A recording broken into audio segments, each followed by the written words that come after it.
పలకరిస్తారంటే రామ్వి. వీడుకోలు పలకాలంటే రామ్ రామ్. ఆశ్చర్య అంటే అయ్యో రామ. అక్కడ వస్తానికి రామ రామ. ఆనందం వస్తే జై శ్రీరామ్.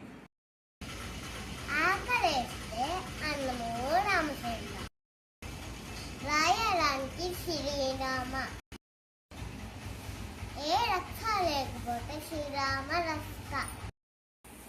అందమైన వాడు రామ చక్కని వాడు. రాజు వేయాలు ఉండాలంటే రాములాగా. బట్ట ఎలా ఉండాలంటే సీతారాముడు. కొడుకు ఎలా ఉండాలంటే దశరథ. అన్న ఎలా ఉండాలంటే స్వామిత్రిరామ్. స్నేహితుడు ఎలా ఉండాలంటే మాహితురామ్. వీరుడు